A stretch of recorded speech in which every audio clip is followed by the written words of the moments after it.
Students नमस्कार। कार्यपत्रक 77 मैं Hindi medium में अपलोड कर रही हूँ। मैंने पहले सिर्फ इंग्लिश मीडियम में अपलोड किया था, लेकिन कुछ बच्चों की रिक्वेस्ट पर, विशेषकर अंजलि कुशवाहा, इसकी रिक्वेस्ट पर मैं इस वीडियो को हिंदी मीडियम में फिर से डाल रही हूँ। ठीक है, तो यहाँ पर देखिए, पहला प्रश्न है हमारा 2.35 और उसके पर ये बार का निशान है। इसका मतलब ये होता है कि 2.35 35 35 ऐसे चलता रहता है। तो ये कैसा है? क्या ये शांत दशमलव है? नहीं, शांत नहीं है, आगे बढ़ता जा रहा है ना, ये शांत नहीं है। क्या ये परिमेय संख्या है? क्या ये अपरिमेय संख्या है? या ए और बी दोनों हैं? तो इस प्रकार की जो संख्याएं होती हैं ये परिमेय संख्या होती है ना। हमने ये प्रश्न करा है कि इसको परिमेय संख्या में बदल के दिखाइए, तो उसका उत्तर आएगा परिमेय संख्या। ठीक है ना। आपने ये प्रश्न भी करा है कि इसको परिमेय संख्या के रूप में दिखाइए, P/Q के रूप में हल करके दिखाओ। एनसीईआरटी में ये प्रश्न है हमारे पास। दूसरा प्रश्न देखिए, ये जो संख्या दी है दशमलव लगा के डॉट डॉट डॉट है, यानी ना शांत है, और इसमें जो ये संख्याएं रिपीट हो रही हैं वो किसी खास पैटर्न में रिपीट नहीं हो रही। तो ये आवर्ती एक किसी विशेष संख्या की नहीं है, तो हम कहेंगे कि आवर्ती भी नहीं है, इसमें रिपीटिशन एक तरीके से नहीं है। तो ये परिमेय संख्या तो है नहीं। अशांत दशमलव संख्या है, ये अशांत है और दशमलव संख्या है, तो बी इसका उत्तर हो सकता है। और यहाँ पे लिखा है अपरिमेय संख्या, ये अपरिमेय संख्या भी है। तो आप बोलेंगे ए और सी दोनों, तो ए और सी तो नहीं है, लेकिन बी और सी उत्तर हो सकते थे, लेकिन इन्होंने ए लिखा है तो ए और सी नहीं मानेंगे, हम इसको अपरिमेय संख्या लिखेंगे, या हम इसको बी और सी दोनों उत्तर हो सकते हैं इसके। क्योंकि जो हमारी अपरिमेय संख्या होती है उसमें संख्याएं अशांत होती है, कभी ख़त्म नहीं होती, और रिपीट जो होता है एक तरीके से नहीं होता है। जैसे इसमें रिपीट 3 5 3 5 3 5 ऐसे हो रहा है, ऐसे आवृत्ति हो रही है एक ही संख्या की। यहाँ पर हम देख रहे 1 3 1 1 3 1 1 1 1 1 ऐसे चल रहा है। सो हम इसका उत्तर देंगे अपरिमेय संख्या। n की किस छोटी से छोटी प्राकृत संख्या के लिए ये 8 से विभाज्य होगा? अगर हम n की जगह 0 लिखें तो ये 1 उत्तर आ जाएगा। किसी भी संख्या का जब 0 होता है तो वो 1 आ जाता है, 1 बन जाता है, वो 1 के बराबर। तो 1 8 ऐसे विभाज्य नहीं होगा, 8 1 को नहीं भाग कर सकता। अगर हम -1 कर देंगे ऐसे तो वो 1/-24 हो जाता है, ऐसे आ जाता है। इस तरीके से 1/24 आ जाता है, तो ये भी आपका 8 से भाग नहीं होगा। तो हम अब उत्तर देखें आगे कि 24, अगर हम n को 1 लिखें तो ये हो जाएगा, ये अगर आपका नंबर ऐसे हुआ 24n, n की जगह हम 1 डालें तो ये 24 आ जाएगा, इसका उत्तर 24। 24 8 से भाग हो जाता है, 8 तिया 24। और n की कोई भी पावर हो, 2 हो 3 हो, ये सब हो जाएंगी। तो यहाँ पर चौथा ऑप्शन देखें तो चौथा ऑप्शन आपका है कि n का कोई भी मान संभव नहीं, ये गलत है। तो आपका सिर्फ केवल उत्तर सी ही हो सकता है। ठीक है, यहाँ पर हमने ये दिखाया था, ये उत्तर हो गए। अच्छा, अब आगे चलिए। निम्न संख्याओं को अभाज्य गुणनखंड के रूप में दिखाइए। अभाज्य गुणनखंड के गुणज के रूप में दिखाना है। तो 140 को हम क्या कर सकते हैं, 140 को आप ऐसे गुणनखंड वृक्ष बनाओ, और 140 को हम लिख सकते हैं 14 गुना 10, है ना। और इस 14 को लिखा जा सकता है 7 गुना 2, और 10 को लिखा जा सकता है 2 गुना 5। यानी 140 का अगर मुझे गुणनखंड लिखना है तो मैं लिखूंगी 2 गुना 2 गुना 7 गुना 5। ठीक है, 2 गुना 2 7 गुना 5, तो गुणनखंड वृक्ष से हो गया। ठीक है, आप इसको उस तरीके से भी कर सकते हो, एलसीएम मेथड जो हम यूज़ करते हैं। अब 156 करना है तो 156 को हम, जैसे कि अगर मैं 2 से इस तरीके से एलसीएम मेथड से करूं तो 2 सत्ते 14, 2 अट्ठे 16, फिर 2 तिया 6 और 2 निम 18, फिर ये 3 से करेंगे, 3 एकम 3 और ये 13, और ये 13 तो अब आपका भाग होगा नहीं। तो अगर मुझे 156 लिखना है तो मैं ऐसे लिख सकती हूँ 156 बराबर 2 गुना 2 गुना 3 गुना 13, ये इसका अभाज्य गुणनखंड हो गया। इसी प्रकार से हमें 3 8 2 5 अगर करना है, 3 8 2 5 3885, तो हम इसको कैसे करेंगे, 825 इसको हम ले जाते हैं 5 के पहाड़े से, तो 5 सत्ते 35 32 आया, फिर 5 6 30, और फिर 5 पंजे 25 सॉरी। तो उसके बाद फिर 5 पे लेंगे, 5 एकम 5 तो 26 आया, 5 पंजे 25, फिर 5 तिया 15, फिर 5 के पहाड़े से लिखे तो 5 से नहीं जाएगा, 3 से करेंगे, 3 के पहाड़े पे जाएगा तो 3 पंजे 15, 3 एकम 3। अब ये जो 51 है ये फिर जा सकता है हमारा, ये हम देखते हैं 17 तिया, 17 का पहाड़ा जो होता है ये अगर हम इसको करते हैं तो 3 सत्ते 21, 2 हसल 51 होता है। तो 3 से इसको करोगे ये 17 पे चला जाएगा। 3 एकम 3, तो 21 आए, 3 सत्ते 21, यानी 3825। अब 17 किसी पे नहीं जाएगा तो हम देखेंगे 5 गुना 5 गुना 3 गुना 3 गुना 17, ठीक है, गुना 17। 5 गुना 5 गुना 3 गुना 3 गुना 17, ठीक है, 17 लिखा है, ये जो लास्ट में 17 है। ओके, मल्टीप्लाई 17 ऐसे लिखा है, यहाँ से इसको मिटा दें। तो इस तरीके से तुम्हारे ये सारे अभाज्य गुणनखंड के प्रश्न हो गए। आगे प्रश्न है आपका कि दिया गया है HCF इतना, LCM ज्ञात कीजिए। तो अगर हमें ये HCF और LCM के प्रश्न होते हैं, इसको हम करते हैं HCF गुना LCM इक्वल टू दोनों नंबर जो दिए हैं उनका गुणनफल। तो दोनों नंबर आपके 306 और ये दिए। तो इसको हल करने के लिए हम क्या करेंगे, जो हमें दे रखा है, क्या दे रखा है हमें, HCF दिया या LCM दिया, हमें HCF दे रखा है। तो ये 9 गुना LCM आपको निकालना है, 306 गुना 657। अब LCM को यहीं रखेंगे, 9 नीचे आ जाएगा, 306 657 बटा 9। फिर आप इसको काट देंगे, इसको हल करेंगे, ठीक है। सो अब जब आप इसको सॉल्व करोगे सो आपका उत्तर क्या रहेगा, ये आपकी 9 के पहाड़े से जाएगा, 9 सत्ते 63, तो 27, 9 तिया 27, वे 306 को 73 से गुना करोगे, आपके पास ये उत्तर आ जाएगा। इसको गुना करके देख लेना। सो इसका एलसीएम ये आ जाएगा, 306 को 73 से किया, ठीक है। सो ये भी आपका प्रश्न हो गया। अब हमें क्वेश्चन नंबर 4 करना है। क्वेश्चन नंबर 4 में है, आपको बहुत बड़ी संख्या एक दे रखी है और ये प्रूव करना है कि भाज्य संख्या है। भाज्य संख्या कंपोजिट संख्या यानी अभाज्य नहीं है, ठीक है। अभाज्य वो होती है जो अपने पहाड़े में आती है और दूसरी संख्या के पहाड़े में। तो हम इसको किसी भी तरीके से ऐसे दिखा दें, दो संख्याओं का गुणनफल, तो ये भाज्य संख्या सिद्ध हो जाएगी। अब जैसे पहले इसको लेते हैं, यहाँ पे 13 यहाँ भी आ रहा है और इधर भी आ रहा है। तो अगर हम 13 को बाहर निकालें तो 7 गुना अंदर रह जाता है और प्लस 1 रहता है। इसमें से ये 13 बाहर निकल गया, ठीक है। तो 7 गुना 13 रह गया, यहाँ से 1 रह जाएगा। इसको हल करोगे, 7 गुना 11 हो जाएगा 77 जमा 1, तो ये तुम आ जाएगा 13 गुना 78।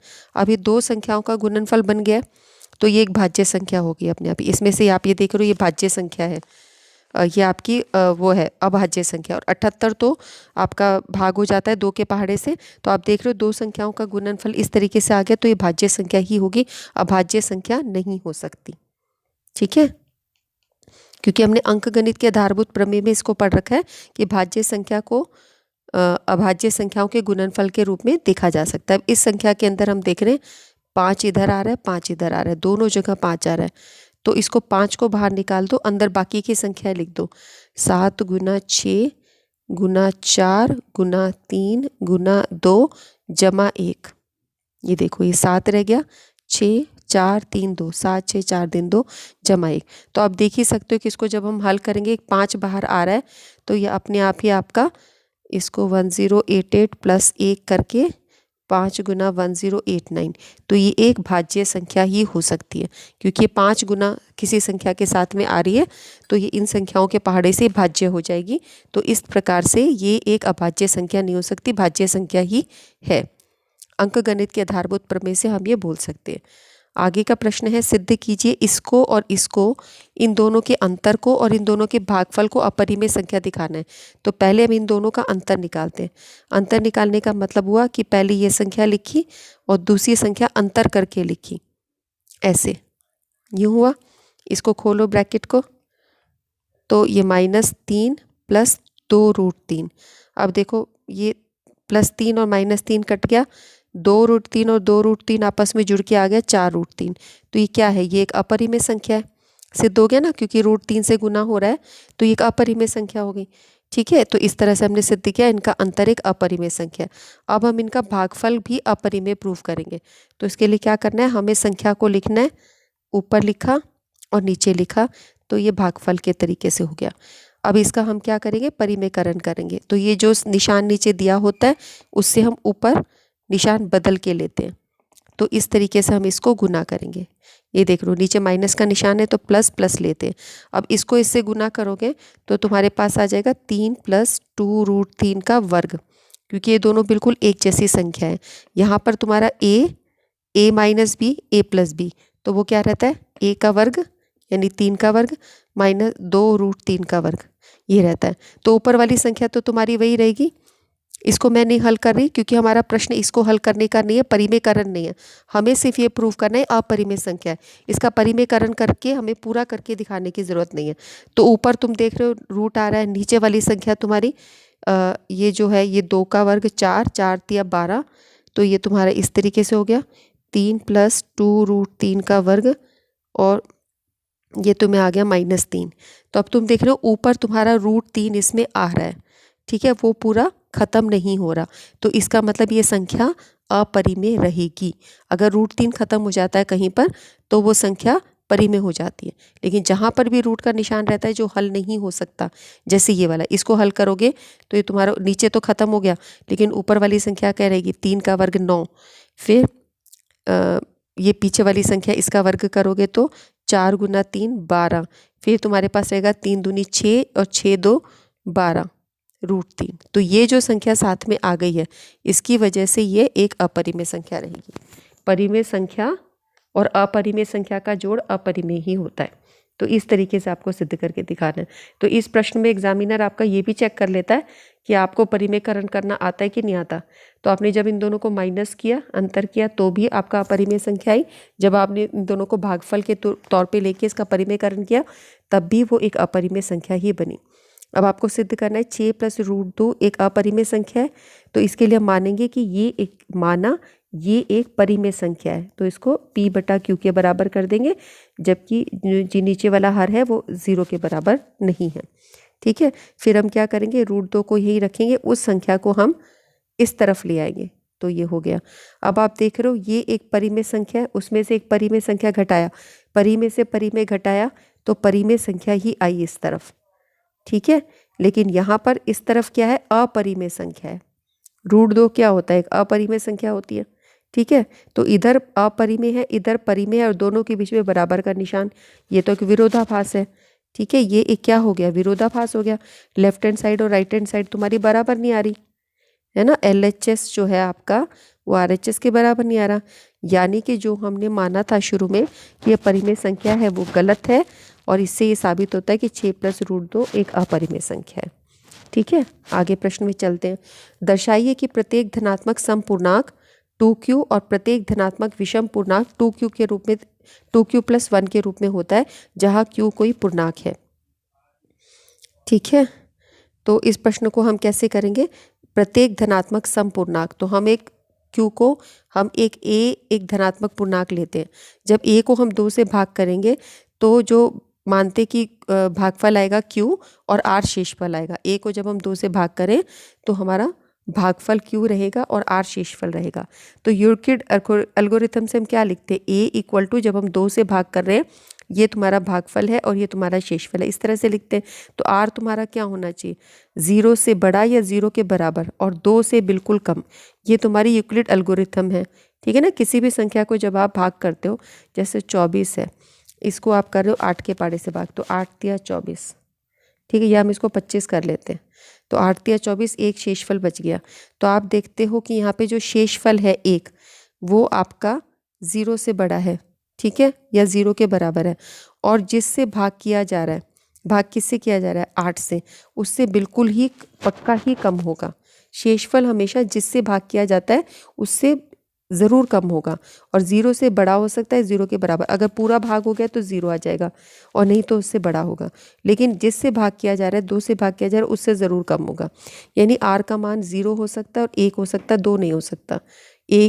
अगर a = 2q + r है, ये बात समझ आ गई। ये तुम्हारी यूक्लिड एल्गोरिथम की परिभाषा है, ठीक है। तो यानी कि जब r = 0 होगा, व्हेन r = 0, तो ये क्या रहेगा, r को 0 कर दो, ये तुम्हारा a = 2q आ जाएगा, जो एक धनात्मक समपूर्णांक है। और जब r = 1 होगा तो ये तुम्हारे रहेगा a = 2q + 1, जो एक धनात्मक विषम पूर्णांक है, ठीक है, वो एक धनात्मक विषम पूर्णांक है। हमें यही साबित करना था कि इसमें धनात्मक विषम पूर्णांक के रूप में आएगा या सम पूर्णांक के रूप में आएगा। तो जब ये 2q से गुना हो रहा है तो सम पूर्णांक है, और यहाँ सम संख्या में एक और जुड़ गया तो विषम धनात्मक पूर्णांक। ठीक है, हो गया प्रूफ। बस 8 व बड़ी से बड़ी संख्या ज्ञात करें प्रश्न 8 में, जिसमें इसको और इसको विभाजित करने के बाद प्रत्येक स्थिति में शेषफल 5 प्राप्त हो। तो दोनों में से शेषफल 5 प्राप्त होता है। बड़ी से बड़ी संख्या, एक ऐसी बड़ी से बड़ी संख्या ढूंढनी है जिससे इसको और इसको विभाजित किया जाए, तो दोनों स्थिति में 5 ही शेषफल बचता है। तो इस प्रश्न को करने के लिए हम क्या करेंगे, बड़ी से बड़ी संख्या के जो प्रश्न होते हैं ना, जहाँ जैसे ये बड़ी से बड़ी संख्या है, बड़ी से बड़ी संख्या ज्ञात करें अगले वाले में, उसके बाद है डब्बे, पेप्सी के डब्बे है, एक ही ऊंचाई के है, तो अधिकतम संख्या कितनी होगी, तो अधिकतम, बड़ी से बड़ी, ये इन सब में हम HCF निकालते हैं इस तरह के प्रश्नों में। ठीक है, तो सब ये तीनों क्वेश्चन आपके HCF के रहेंगे। तो अब हम क्या करेंगे, पहले इसमें से 5 घटाएंगे और इसमें से 5 घटाएंगे, फिर जो दो संख्या प्राप्त होगी उसका हम HCF निकालेंगे, वो हमारी बड़ी से बड़ी संख्या हो जाएगी। तो 245 में से 5 गया 240, इसमें से 5 गया 1024। अब 1024 को हम 2 से इसका वो बना के देखते हैं, गुणज फैक्टर्स बना के देखते हैं। तो 2 पंजे 10, 2 एकम 2, 512। ठीक है, तो हम बोल सकते हैं 2 गुना 512। 512 को हम 8 की पावर 3 भी लिख सकते हैं, और 8 की पावर 3 का मतलब हुआ 2 की पावर 3 गुना 3 गुना 2, यानी कि 2 की पावर 3 या 9 गुना 2, यानी 2 की पावर 10 बन गया। सो हम इसको लिख सकते हैं 2 की पावर 10, 1024 को इस तरह से। ठीक है, हमने इसमें ये जो 2 की पावर 8 की पावर 3 था ना, इसको हमने लिख दिया 2 की पावर 3, ये 8 है, की पावर 3। अब ये तुम्हारे गुना हो जाते हैं आपस में, तो 2 की पावर 9 गुना 2। अब दोनों सेम बेस हो तुम्हारे, तो 2 की पावर 1 है, ये तुम्हारा 9 जमा 1 होके 2 की पावर 10 हो जाता है। ठीक है, ऐसे कर लो, या इसको निकालते चलो, इस तरीके से निकालते चलो, जो तुम्हें ठीक लगे। ठीक है, मैंने समय बचाने के लिए इसको इस प्रकार से लिख दिया। आपको इसके गुणनखंड निकालने, तो 2 गुना 2 गुना 2 ऐसे निकलता चलेगा। अच्छा, अगला है तुम्हारा 240। 240 अगर तुम लेते हो तो ये तुम करो 6 का पहाड़ा, 6 चौक 24 ऐसे हो गया, और 40 को हम लिख सकते 8 पंजे 40। तो 8 जो हुआ वो तुम्हारा 2 की पावर 3 हो गया, और जो 6 है ये तुम्हारा 2 गुना 3 हो गया, यानी 2 गुना 3, 1 2 ये और मिला लिया तो 2 की पावर 4, और एक 3 और एक 5। तो इस तरीके से तुम्हारा ये बना 2 गुना 2 गुना 2 गुना 2 गुना 3 गुना 5, 2 की पावर 4 है, 1 2 ये और 3 2 ये, 4 हो गए, 1 3 और 1 5। ठीक है, इस प्रकार से हमने 240 का भाज्य गुणनखंड कर दिया। अब हम इसका HCF निकालेंगे। तो HCF निकालने के लिए क्या करा जाता है, जब हमारे पास ऐसे अभाज्य गुणनखंड के रूप में संख्याएं दी हो, तो HCF इसका ऐसी वो छोटी से छोटी संख्या जो दोनों के अंदर है, दोनों में 2 है, लेकिन अब इसकी सबसे बड़ी घात हम नहीं लेंगे, ये वाली लेंगे, तो 2 की पावर 4 लेंगे। ठीक है, और कोई संख्या देखो जो दोनों में है, दोनों में और कोई संख्या नहीं है, तो तुम्हारे 2 की पावर 4 इसका HCF होगा, और ये तुम्हारा होता है 1 2 3 4, और ये तुम्हारा आ जाएगा 16। इस प्रकार से उत्तर हो गया। अगला प्रश्न देखते हैं, क्वेश्चन नंबर 9। ये 3 संख्याएं हैं 24, 15 और 36 द्वारा विभाजित 6 अंकों की सबसे बड़ी संख्या ज्ञात करें। तो 6 अंकों की सबसे बड़ी संख्या क्या होती है, 6 अंकों की सबसे बड़ी संख्या होती है, 9 सबसे बड़ा अंक है, तो 6 अंकों की होगी 3 4 5, ये सबसे बड़ी संख्या है। अब ये सबसे बड़ी संख्या हमें ऐसी लेनी है जो इस द्वारा विभाजित हो, इन तीनों संख्याओं द्वारा। तो हम इन क्वेश्चंस को कैसे किया जाता है, ये क्वेश्चन कॉम्पिटिटिव एग्जाम में बहुत आता है। 6 अंकों की सबसे बड़ी संख्या पहले लिख लेते हैं, फिर इसका LCM निकालते हैं, इसका LCM निकालने के बाद इससे भाग करते हैं। ठीक है, अब हम करते हैं, देखो इस प्रश्न को हम ये नंबर लेंगे 24 15 36, इसका हम LCM निकालेंगे। तो 4 6 24, 4 15, 4 9 36, 3 दूनी 6, 3 बजे 15, 3 3 9। तो ये तुम्हारा बन गया 4 गुना 3 गुना 2 गुना 5 गुना 3, सबको गुना कर दिया तो ये तुम्हारा आ गया 360। 360 से हम इसको भाग करेंगे, तो 360 का पहाड़ा 2 पे गया, 720 हुआ, 9 में से 0 गया 9, 9 में से 2 गए 7, 9 में से 7 गए 2, ऊपर से 9 उतारा, 2000 इतना बन गया। फिर 7 पे पहाड़ा जाएगा तो 25 20 आया, 9 में से 0 गया 9, 7 2, ऊपर से एक और 9 उतार दिया, फिर 7 पे पहाड़ा जाएगा, फिर 7 पे पहाड़ा जाएगा, ये तुम्हारा बच जाएगा। तो पूरा तुम्हारा भाग नहीं हुआ। पहले हमने एलसीएम निकाला, एलसीएम से हम इसको भाग करते हैं तो तुम्हारा यहाँ पे 0 आना चाहिए था, सबसे बड़ी से बड़ी संख्या जो भाग हो जाए। तो अब तुम देख रहे हो ये संख्या तुम्हारी बच रही है, यानी इस संख्या से इसको घटा देंगे तो ये पूरा भाग कर देगा। तो इस संख्या से हम इसको घटा देते हैं। ये जो बच रहा है ये बचना नहीं चाहिए था, 0 होना चाहिए था पूर्ण भाग करने के लिए। तो ठीक है, तो यहाँ पर हम इसको इसमें से माइनस कर देंगे। ये वो बड़ी से बड़ी संख्या है जो 24, 15 और 25, 36 से पूर्ण भाग हो जाती है। ठीक है, तो ये तुम्हारी इस तरह से ये प्रश्न हुआ। ये प्रश्न इस तरीके से किए जाते हैं। फिर कैंटीन में कोक के 144 डब्बे हैं और 90 डब्बे हैं। इनको एक के ऊपर एक रखा जाता है। प्रत्येक स्टैक एक ही ऊंचाई का है, तो एक ही पे के डिब्बों को समाहित करता है। तो प्रत्येक स्टैक में डिब्बों की अधिकतम संख्या कितनी होगी? इसको कैसे किया जाएगा? 140 के गुणनखंड निकालो। 140 मतलब हुआ 2 गुना 70। ठीक है, और ये 70 हुआ 15, 15 चौके 60, 15 पंजे 75, तो हम 16, सो ये तुम्हारा होगा 14 सत्ते 14 का पहाड़ा, 14 पंजे 70 होता है, 13 पंजे 65 है ना।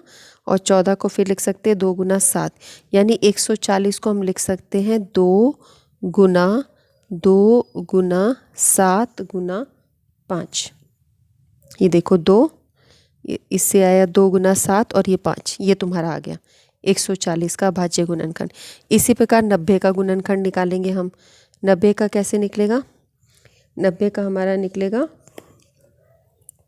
3 गुना 30, और 30 का मतलब हुआ 5 छिक 30। इसका मतलब हुआ 90 हुआ आपका 3 गुना 2 गुना 5।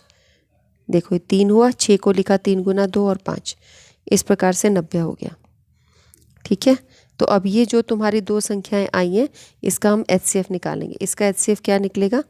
जो दोनों के अंदर संख्या हो। यहाँ पे 2 की संख्या एक इधर आ रही है, एक इधर आ रही है। ओके,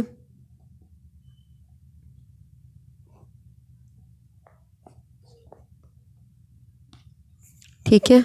और कौन सी संख्या है जो दोनों में आ रही है? 5 आ रही है, 5 आ रही है। तो एचसीएफ हुआ आपका 2 गुना 5। यहाँ पर हमने ये 10 उत्तर आया, लेकिन ये आया 140 और 90 का। संख्या हमारी है 144, तो ये ऊपर वाली संख्या ठीक करनी पड़ेगी।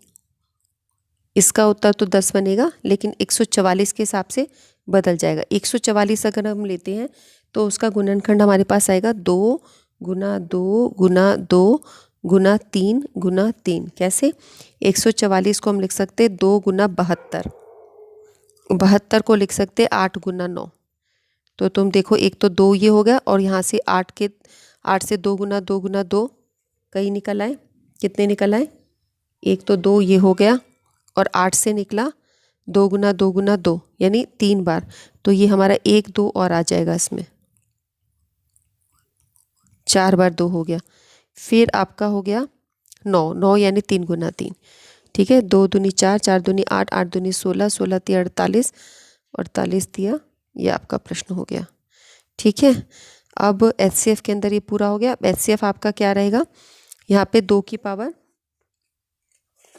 4 हो गई है, ये 2 की पावर 4 हो गई, और ये हो गया 9।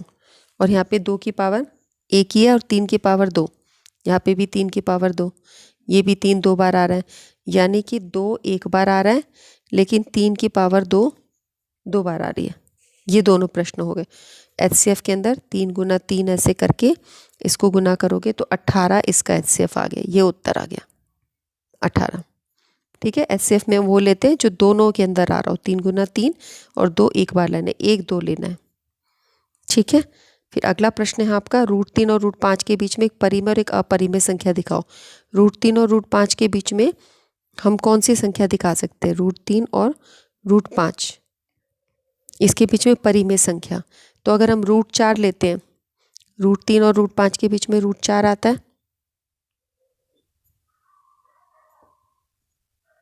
ये √3 है और ये √5 है, इसके बीच में √4 आ रहा है।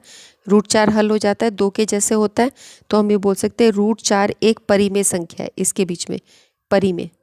ठीक है, और अपरिमेय सिखानी है तो तुम ऐसे कर सकते हो √3.1, √3.2 या √3.12, ऐसे करके कोई भी जो संख्या लिखोगे वो तुम्हारी अपरिमेय संख्या होगी। ठीक है, इस तरीके से ये वर्कशीट कंप्लीट होती है। इसको करिए, इसकी पिक्स अपनी टीचर्स को भेजिए और अच्छे से प्रैक्टिस कीजिए। तो अब इसके अंदर मैं इंपॉर्टेंट क्वेश्चन तुम्हें ये बता देती हूँ, कॉम्पिटिटिव एग्जाम में ये आते हैं, ये शेषफल प्राप्त हो ये आता है, ये क्वेश्चन तुम्हारे बोर्ड एग्जाम में आ जाता है, और ये इस तरह का परिमेय संख्या निकालो 1 मार्कर क्वेश्चन होता है। और ये वाला क्वेश्चन बहुत इंपॉर्टेंट है, क्वेश्चन नंबर 2 भी बहुत इंपॉर्टेंट है। ठीक है, और ये क्वेश्चन नंबर 6 भी बहुत इंपॉर्टेंट है। ठीक है बच्चों, फिर मिलते हैं। ओके, नमस्कार, बाय बाय।